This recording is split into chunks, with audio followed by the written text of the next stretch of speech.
Good morning, everybody here. I've heard of Nalanda and I'm here because I'm curious.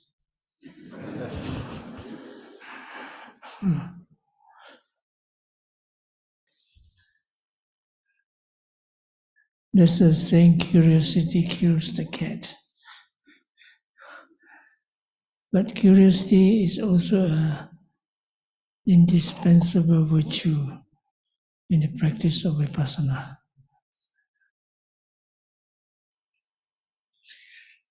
The reason why I became a monk is because of curiosity. I never intended to stay long anyway, but curiosity took the upper hand, and so it continued until now. For example, I don't think of Buddhism or whatever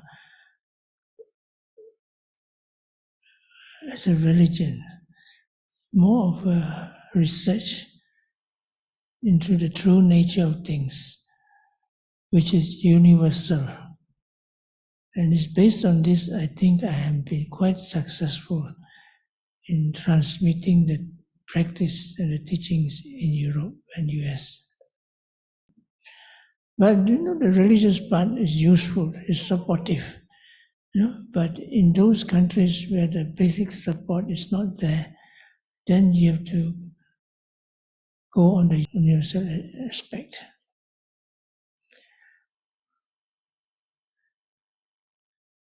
One of the important things I find present here and not in the West is the community and the religious infrastructure. For example, there's one group of people, I wouldn't want to mention names. They want to do away with all these Buddha images and all that thing, This yana, that yana, they want to do with all that thing. So once I mentioned them, I think there's a very lacking of these Buddhist icons around here. And I got all the battering. I mean, it's true, because we get a lot of support from these Buddha images and so on. They're very useful in our practice. Somebody asked the Sayadaw Ujjanaka, asked, what's the most important in our practice besides mindfulness? Then he answered faith, in terms of devotion and all those things. And they are not always so rational or logical, but they form a very powerful force in the consciousness when it comes to the practice. Today's talk is about the topic of Anatta. Anatta is Pali, which is translated into non-self. Oh, this is very technical.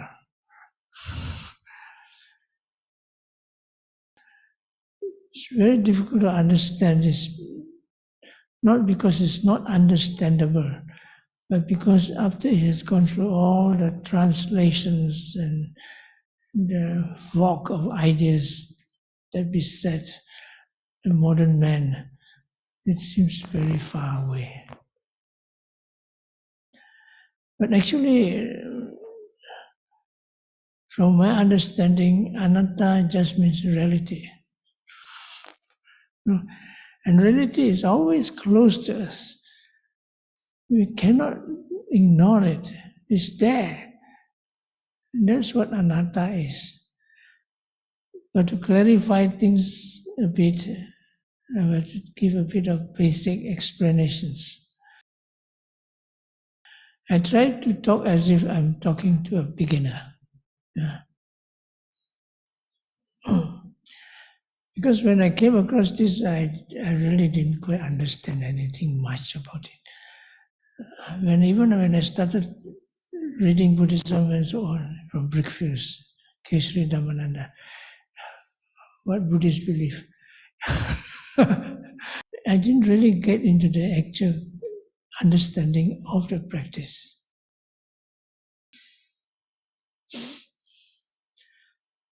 Now we go back to the very basics. What did the Buddha teach? Now I bring back some memories. When I joined the Buddhist Society in the University of Malaya, I went to my first Dhamma Talk. Kesari Dhammananda was talking about Buddhism and the Buddha's teachings. I was wondering, why is he telling me all this? And later it sounded very clear, because Buddhism is everything we know about the Buddha, Buddhism, and all those practices, including non-Buddhist practices, and the actual Buddha's teachings. I suppose he tells us to differentiate. To simplify things, we go back to the words of the Buddha. No. People try to qualify what they say, the Buddha said, so you better believe. This I read from the book. The Buddha said, I teach only one thing, suffering and the way to the end of it. Now that sounds more like what the Buddha actually said. Direct and practical. Which can be traced back to the very first discourses he gave. The first discourse, it seems, was not given to human beings, but was recorded. But what we know very clearly is the first discourse called the Dhamma Pavatana Sutta, the turning of the wheel of the Dhamma, which speaks of the Four Noble Truths. Then the next one, after some time, training the five ascetics, he gave the Anatta Sutta, the discourse on the science of non-self. And many of you have done many courses in Buddhism, so you should be familiar with these two initial discourses. In the first discourse, Anya Kondanya was enlightened into a stream winner. In the last discourse, all the five ascetics became arahatas. Which shows the depth and profundity of these discourses. Nowadays, when you hear discourses, we take it for granted.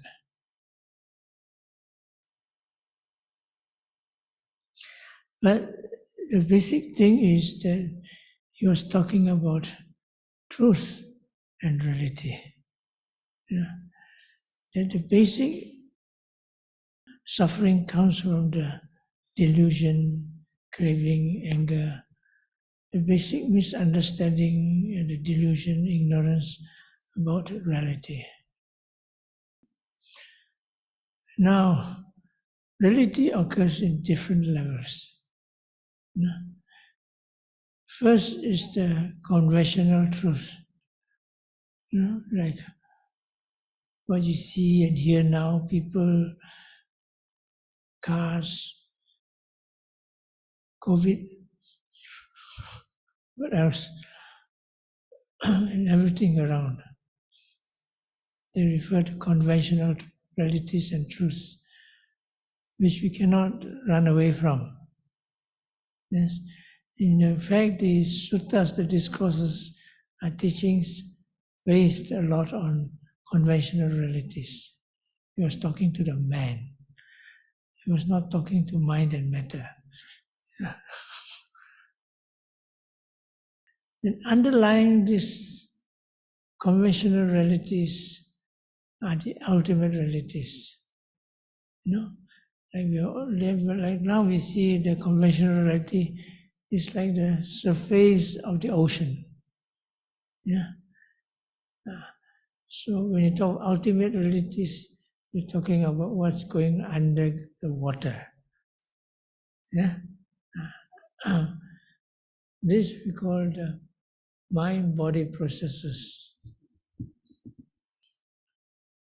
And finally, to the real reality, the unconditioned reality, Nibbana. So, when we talk of the Four Noble Truths, we're talking of all of them. But more specifically, the deeper ones, the ultimate realities and the unconditioned reality. But for the beginner, you don't go there first. You start from the conventional realities, and then you approach the ultimate realities, and then finally you do the unconditioned reality, Nibbana.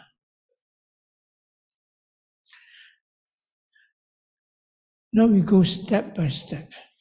You cannot go directly in it unless you have like those arahants, or those people like Sariputta Moggallana. When they hear a few words, they get straight into it. But nowadays people know you need to go step by step.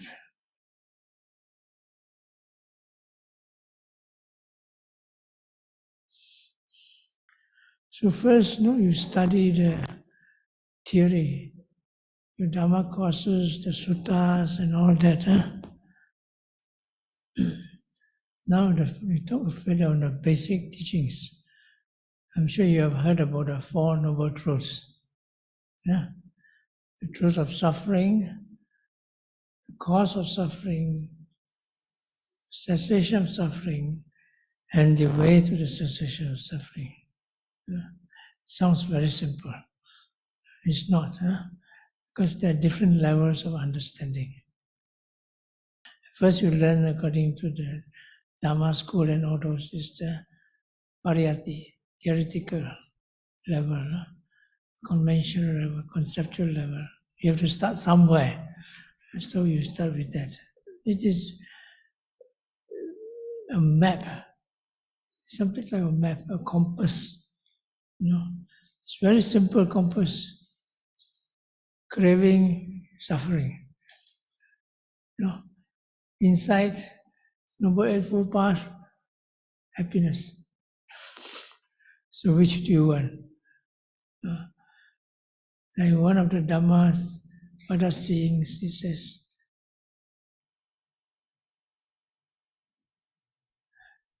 this is the way to worldly gains. This is the way to Nibbana. He asked monks, which one will you want to get? The one is craving and the one is giving up of craving. But when you come to practice, there's a different story. Because what is important here is the way, Noble Eightfold Path, the way to the cessation of suffering. Because you see, suffering, whether you know it or not, is there. Eventually you know it. Secondly, the cause of suffering is there. Whether you know it or not, is there. Cessation of suffering is also there. Whether you know it or not, Nibbana is also there. But what makes the difference is the way to the cessation of suffering. Right?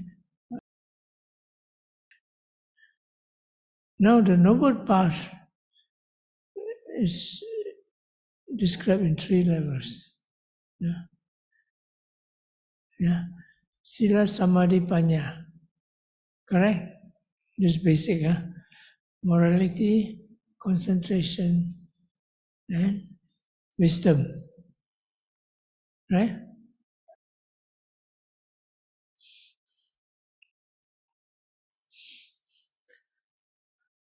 Now, another way of putting it in a more pragmatic way, as Pandita once gave a discourse on this. First is the root practice, mula magga. Second is the preliminary practice, pubbabhaga magga. And third is the noble practice, arya magga, the noble path. What's the difference between this? The first one is sila, the morality plays its foremost, its main role. And the main role is played by morality. The second, concentration, plays the main role. Third, insight plays the main role. You see, the Noble Eightfold Path is, you cannot take one separate from the other. They're all together.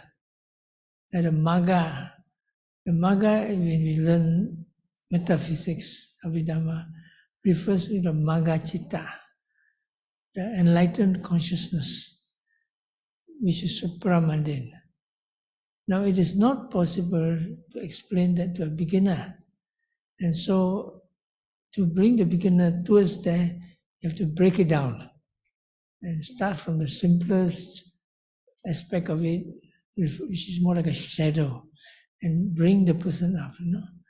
And for example, you want to go that side, another person sees you, and you cannot see him. Oh, so he must come over to your side and bring you over. Yeah. So from here, you want to go to Bangkok, I don't know how to go to Bangkok. So the Bangkok fellow must come to you and take you there. Same for coming to Nalanda or wherever. So it is actually a description of the practice so that a very beginner can strive towards in that direction. So you see, the Four Noble Truths is actually supramundane knowledge. Yeah? Because if the practice does not reach to Nibbana, you cannot call it a noble path. Because it didn't reach there. Right? For example, I'll take you all the way to what you call, to Singapore. And you take, and you never reach Singapore. So did you take the way to Singapore? You didn't. Although you may have gone to Malacca and then after take a detour and then go back to Thailand, then you haven't gone. But you say that the standard is too high. And so we work towards that. So you must have the comprehensive, at least, if you're not having there, at least you have your compass right. You see you're going to Singapore, but you look at your compass, you're heading north. And something is wrong somewhere, isn't it? For example, when you're going to Nibbana, but your craving is getting stronger and stronger, there's something wrong somewhere, A good example is sometimes people practice a lot of concentration. They don't realize they have so much craving for concentration, and they forgot about giving up craving. Give you a funny example. I was teaching in Europe. I was teaching metta and all those things. The moment he came for interview, he says, "Sorry, no jhana yet." I said, "I didn't ask whether you experienced jhana yet. I want jhana. After I had jhana, I practiced all Vipassana all the way." I said, and he was practicing, he was having Vipassana experiences. "What are you talking about? You have a good Vipassana experience." "But I don't want Vipassana experience, I want jhana." Jhana is very useful, no doubt, and if you can get it, by all means get it. But the craving is out of the way. You're getting into wrong concentration. So now coming back to, so you have to take the whole Eightfold Path as a very whole basic thing. So that means from the preliminary, in the base Mula Magga, the basic path, is all the elements of the Eightfold Path are there. The 8 factors are right view, right, so on, and then right concentration. All the factors are there. In the case of right view, it is more of a right understanding from theory and so on. No? Right? And karma and all that. No? And you practice sila, morality, restraint is there. But you see the seed of the practice is mindfulness. No? See, in the preliminary part, there's also right mindfulness. No? And so it's explained that the completion of the root basic path is the first insight knowledge. No? The first insight knowledge. The nama rupa paricheda jnana. In essence, it is the experience of anatta. Meanwhile, the person has not, but he is working towards that. You may have heard a lot of things about these practices, mindfulness in daily life, MBSR, mindfulness-based stress. They're all very good, no doubt about that. But some of them insist they also practice Vipassana. I said, no. I said, then what is the difference? The difference is they actually practice to get the first understanding, experience of anatta. Other than that, it is not Vipassana. And the way they practice is towards the experience of anatta, non-self. If you just practice mindfulness to overcome your illness, to overcome stress, to overcome, all fine, very good. But it is not the Noble Eightfold Path. And you have to differentiate. They don't like it because they are very commercially based. So, so this is the preliminary path. This brings us to one point. Between Vipassana and Vipassana bhavana, Samattha and Samattha bhavana. We come a bit into this later. So Vipassana bhavana is the cultivation of insight. Vipassana is insight itself. Insight is the wisdom faculty on the ultimate realities. This starts from the first insight knowledge onwards. Vipassana bhavana is the cultivation of insight. It refers to many mental processes and exercises that you do to bring about insight. Okay? For example, you watch rising, falling. Is it Vipassana bhavana? Is it? Not sure yet. You have to describe how you watch a rising, falling. Because people watch rising, falling, rise, fall. They do it in the Samattha way. I know a super yogi, they call him a super yogi in Penang, MBMC. He can sit for 12 hours, 24 hours watching rising and falling. You can do that. I cannot do that. I get bored by watching rising, falling all the time. I look for something else to do. But that's why I interviewed him. He cannot see much. His concentration is superb. His mind is very bright, very clear, and he doesn't have to sleep, all that. It's basically samatha, which is not bad, by the way. It's better than nothing, But that's the rising, falling, So rising, falling itself does not decide whether you're doing vipassana or samatha. But comparatively to, let's say, other objects, it seems to be a more powerful object because you can see more changes. It's easier to see the changes in there. So when you're watching the rising, falling, and you be very aware of the moment-to-moment changes, then you're doing vipassana bhavana, cultivation of insight. But it doesn't mean there is vipassana yet. There's no insight yet because you're just trying to develop insight, and you're directed into a way to watch how to watch it and what to watch so that insight arises. Right? Now you go to Singapore, you must take the right road to Singapore. But when you take the right road to Singapore and you know how to drive, doesn't mean you're in Singapore yet. So similarly with Vipassana bhavana and Vipassana. Now we come to the second part of the path, preliminary, where the practice in the Eightfold Path, the main component is samadhi. Now this one includes from the first insight knowledge until just before the magga, just before the enlightenment process, just before that. This is samsara, this is nibbana, just before that, all the way. This is called the preliminary. This is like the aeroplane. If moving, then you take off, this is the runway. Once you take off ground, there's something else.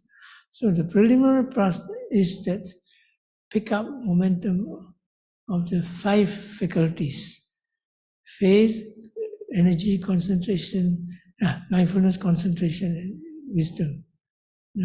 And the picking up all these faculties. The main one is, of course, insight, because Noble Eightfold Path is about insight. And so, this is when you start developing concentration. Now, concentration again is often a misunderstood thing. You see, usually when you talk of a reality, you talk of it in its different aspects, the characteristics, the function, the properties, and the proximate causes. Now most people hook on to the characteristic of concentration. What do you understand? Tell an ordinary person, what do you mean by concentration? You mean that if you can fix your mind to an object and don't run away from the object, and then you have a good concentration. Right? That's what concentration is about to them. But they don't talk about the object. And there are various different types of concentration. But the simplest way to understand is that in the Abhidhamma metaphysics, they define concentration as the fixedness of the consciousness to the object. The fixedness of the concentration to the object. It's just like a nail. Take a piece of wood, take a nail, hammer. Hammer with all your might and all your heart. Hammer, hammer, hammer. And then goes in. Then it goes deep in. It's very fixed. It doesn't move. Yeah? Now the wood would call it an object. And hammer will be your consciousness. The mental factor, energy and all those, bomb. It goes and fixed there. Right? It's not so simple. The different types of objects. When you talk about Eightfold Path, you're talking about a Vipassana object. Vipassana object and Samattha objects are different things. Samattha objects are concentration objects. Yeah, 99% conceptual. That means mind-made, mind-conceived. You do visualize, like you close your eyes and visualize a light, circle. Close your eyes and visualize the Buddha. Who created the Buddha? You yourself created because you visualize it. Right? Did the Buddha come to you like that? No. The Buddha actually come to you, then you better be careful. Once I was talking to these people, this is more like a cult, but they take Buddhism as part of it. They visualize the Buddha, and then they visualize the Buddha, and then they say, how do you differentiate the real Buddha from the false Buddha? When they ask the teacher, the false Buddha will turn his back and leave. The real Buddha will not turn his back and leave. You sit there like that. What on earth is this? I think the real Buddha would turn his back and leave. And right? But that means it's a mind-created object. It's mind created. So this is a concept. So the Samattha objects are conceptual objects. And they've developed conceptualizations. For example, the visualizations, if I visualize the Buddha here, visualize that is what you see. And you close your eyes to the point that you can see the same image with your eyes closed. It's called a grasped object. Is it the real Buddha? No. It's a reflection of what you saw. But you held it in your mind. That is further crystallized, further refined to what we call a gati nimitta, mirror image. The Buddha becomes transparent, becomes glass. That's where the fusion takes place into absorption, jhanas. Why? Because it's created by your mind. When it goes to that level of concentration, there's no movement, there's no change. If there's change, it is not a samatha object. Right? Now, vipassana is different. If it doesn't see any change, it's not a vipassana object. Because the vipassana object is a process. So that's where the vipassana samadhi and the samatha samadhi take place. So for the practitioner, first you must get mindfulness first. These are some crucial points for the practitioner. Sometimes people don't tell you, but they are crucial. The first thing when you practice, you must make sure that you are mindful. It's not talking about insight or anything. It's mindful from experience. But what you read about mindfulness and what you think is mindfulness is one thing. What is mindfulness meant in the text as an experience is a completely different thing, For example, when you teach people mindful, be mindful of rising, falling, right step, left step, in, out. What they think is concentrate. So they concentrate on rising, falling. They don't think about mindfulness. Keep your mind there, right? So there's no mindfulness. There's concentration. So you define more clearly what mindfulness is. I always use the other way. I say mindfulness is when your mind is peaceful and it's not agitated. It's clear, not blurred, deluded, sleepy, and soft and sensitive, clearly perceptive. When you have these three qualities, then you are mindful. Whether of any object that you come across, whether conventional or meditation, you are mindful. That's the first part. Otherwise, mindfulness is the first thing that differentiates between the wholesome and unwholesome mind. The unwholesome mind, craving comes, craving. The more you think of your chakweta, the more craving comes out. Nothing doesn't mean you're mindful. Your mind must be clear, peaceful, calm, detached. And then, or thinking, the more you thinking, you think something wrong somewhere, So you must get a clear understanding of what mindfulness, then you can build it up. When you practice mindfulness, the mindfulness becomes more continuous. Then it serves as the base for right concentration. First, you must arousing. It's a factory, manufacture mindfulness. The pump. Last time we in Kota Tinggi, when you use the Tai Kong Tang, because the one that you pump like mad, that slowly comes. Like who goes off? Can you pump? Mindfulness is something like that. So when it becomes bright, then you still have to maintain it. It's the continuity of mindfulness. How to be continuous in mindfulness? Continuity. And that's where the skill and technique comes in. That's where how to drive a car. First you start a car, then after that, how to drive a car. and then that's where you start moving. So similarly, to maintain the continuity of mindfulness. And how you continue your mindfulness depends on how you go. Right?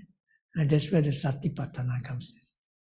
All the method, what to watch first, what to watch next, just primary objects, secondary objects, and all those comes in. When you've learned the skill, then the continuity comes in. And the skill differs with samatha and vipassana objects. You know, it's where the samatha and vipassana types of concentration come in. So the first differentiate between mindfulness and non-mindfulness. Second is the differentiate between samatha concentration and vipassana concentration.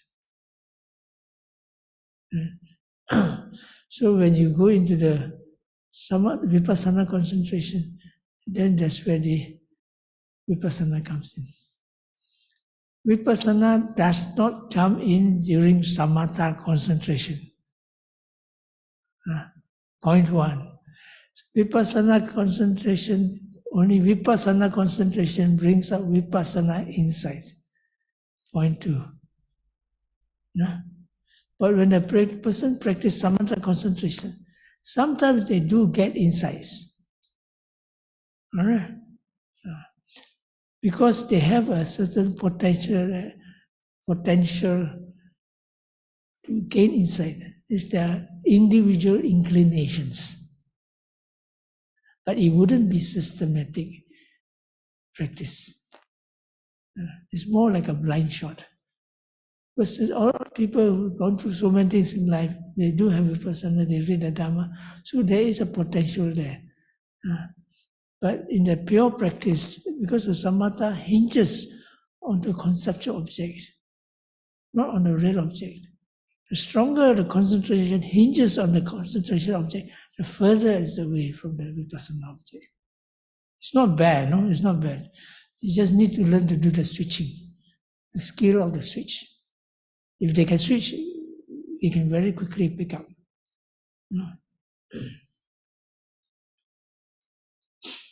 So the emphasis is on the vipassana concentration. And vipassana concentration is not so easy to develop. It comes slowly. Because the vipassana object is a process. Samatha object, the more you look at it, the more still it becomes. More peaceful, more still, more quiet, more transparent, more bright. That's a samatha object. Vipassana object is different. Vipassana object is passing away, rising and passing away. So I give the example of the vipassana object is a flow. It's a flow, a process. So samatha object is like a piece of wood you hammer and you're stuck there. But vipassana is like water. You hammer in the water, it gets you nowhere. So what you imagine it is there, so it becomes imagination, rising, falling, the imagination. So what you need to do is to get to the first object is you don't hold on to the object, you flow with the object, you follow with the object. You cannot catch the water in the river, you flow with the river. When you flow with the river, then you get closer and closer and deeper to the river. Until the point you sink in and you flow with it. So we say you don't hold on to your vipassana object, but you flow, follow it and flow with it. And in the process, you also get to observe the process. The vipassana object is a changing object. You watch rising, falling, rising. If you just follow rising, falling, you are already something like holding onto the concept of the rising and falling. No, it's not the concept of rising and falling. It's the sensation, sensations that make up the rising and falling, which brings you to the important point of the practice. You see, the first, when you practice vipassana, you're taught about the 4 foundations of mindfulness. Correct? Body, feelings, consciousness, and what? Dhammas. Not mental objects. Mental objects is a previous translation. I don't like it. Phenomenon. Ultimate realities. Now the first is the body foundation. Usually people start with the body. Why? Because it's grosser. It's easier to catch. The others eventually come anyway. You cannot stop it. Pain will come anyway. You cannot stop it. But the basic starting point is the body. Yeah. Now we will read the Satipatthana Sutta. The basic of the subjects of the Kayanupassana is what? First is breath, right? Second, for postures, then clear comprehension, then parts of the body, and elements, and then the dead bodies, corpses. Now, which is the main one? Overall, you look at overall. No, the posture. The main one is the posture. People make use of the breath as the primary object. But you talk of the Kayanupassana, the whole body is a posture. Of the posture, which posture?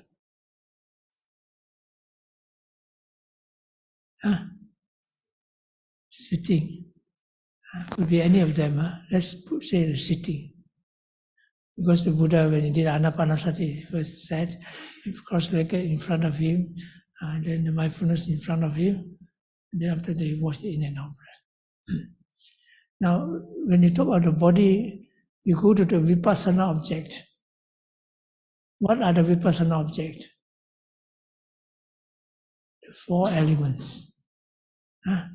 Patavi, Apo, Vayo, Dato, and Tejo. Four elements. Four Mahabhutas, four primary elements. Right? And the four elements, which one is the main one? Earth element. Earth element. Why? Because the earth element is the basic foundation of all the elements. When they say earth element, they define it as hardness. That is theoretical definition.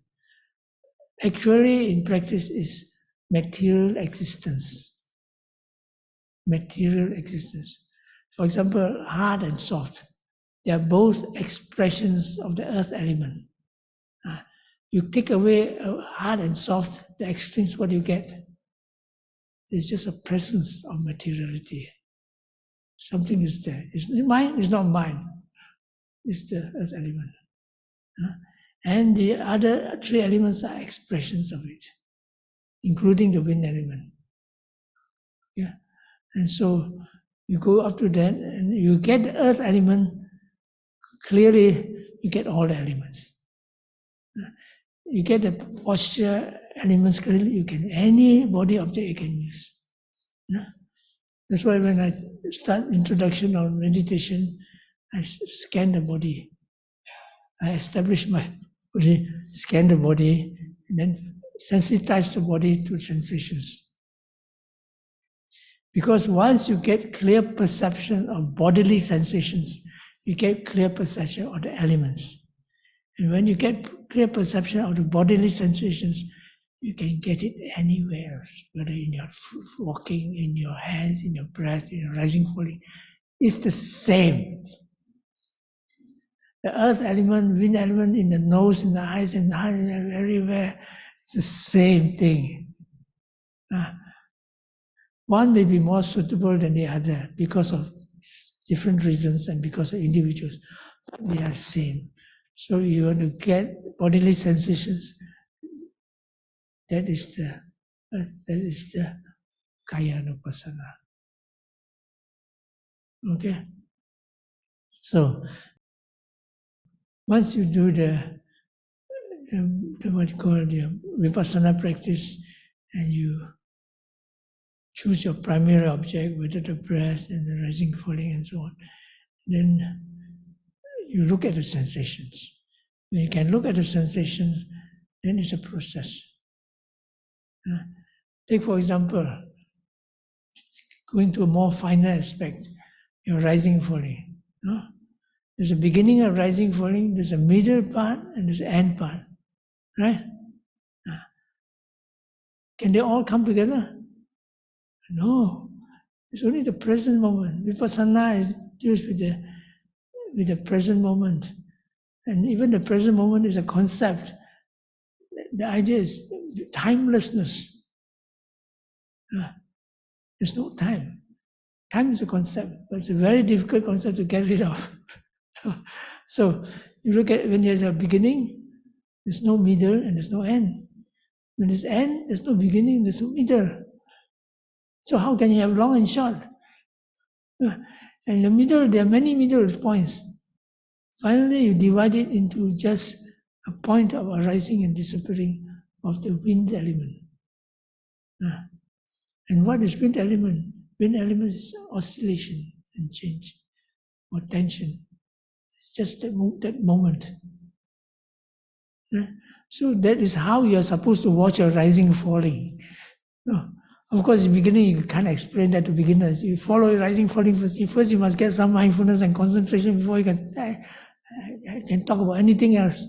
As in the world, it says, no money, no talk. No mindfulness, no concentration, no talk. But here, we don't talking about the jhanas and all those, arupa jhanas and all those, nirodha samapatti. We're not talking about this, we're talking about some very, very basic things. And so, you follow that. After that, you don't tell them, okay, don't just go rise, fall. No? Be in the present moment. So you watch the whole thing as a process. From after that, you can see in more parts, you see in waves, you see in steps. So you're getting closer.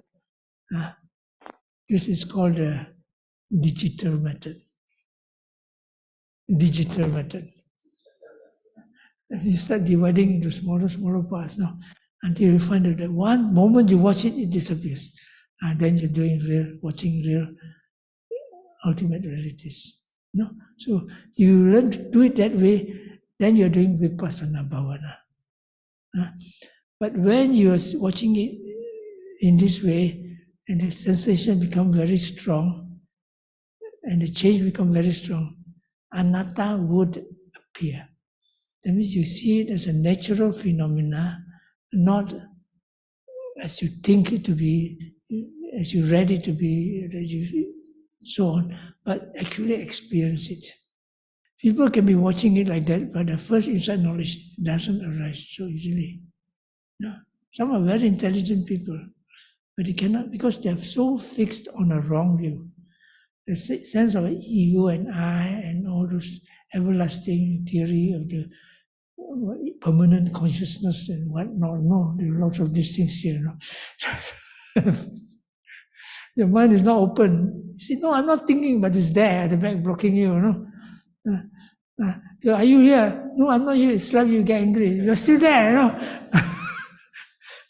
The interesting thing about this delusion, defilements, they don't have to be present for it to become a hindrance to your practice. You know?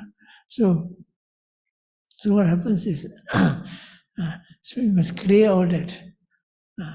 So that's why sometimes when you tell people to watch, be mindful. Okay, mindful is all right. Okay, you know about that.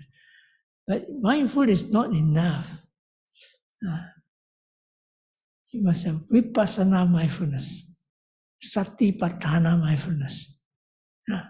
It's not the same as ordinary mindfulness. Satipatthana mindfulness is the mindfulness that is able to look into the true nature of things, in other words, reality, as anatta.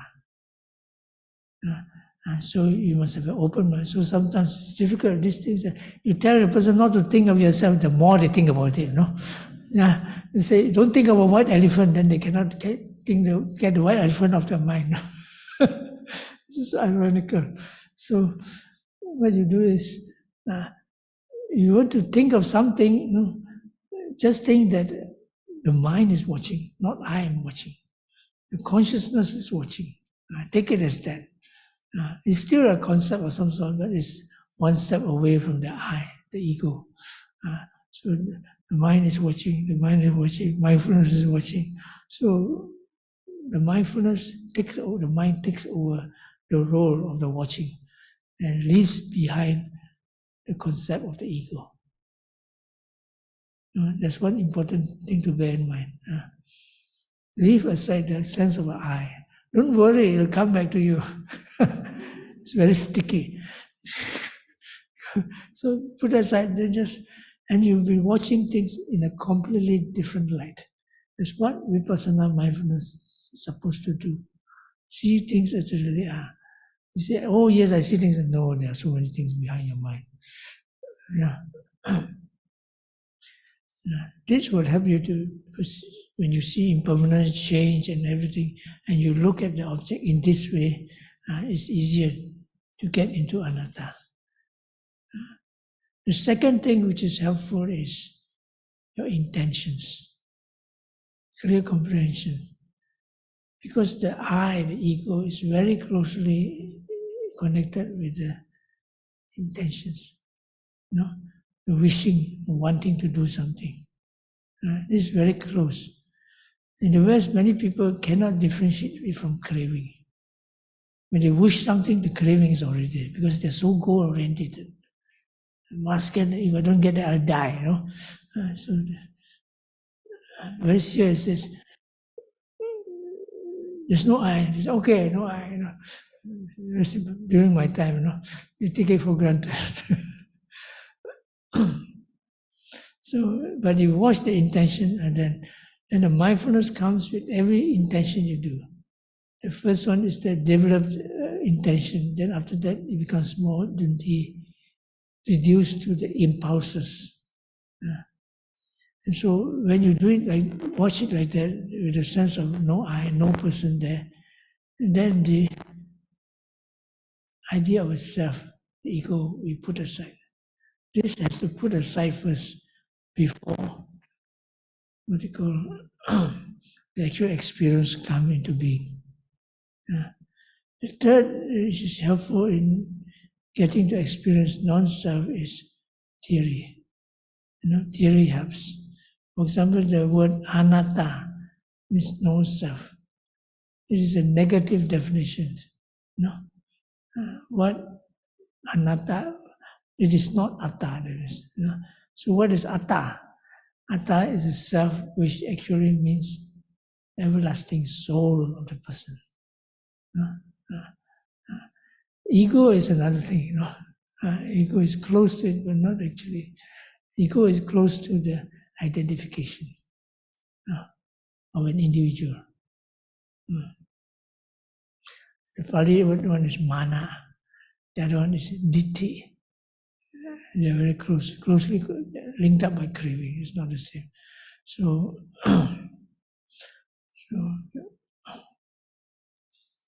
the right view, the right theory, and all this helps to put aside many of these things that people cling to, think of, and also finally it goes into the process of identification.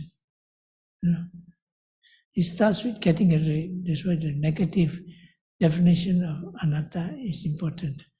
And the more important thing is once you get off the negative side of it, you can get to the positive side of anatta, where it is a direct experience of reality, of nama-rupa, mind and body processes, which underlies all our conventional realities. So there are two basic ways.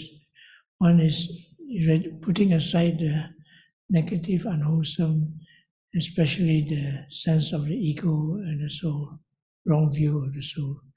That is directing the mind with mindfulness and clear comprehension to the nature of realities, the mind, body processes, and other things that underlies it.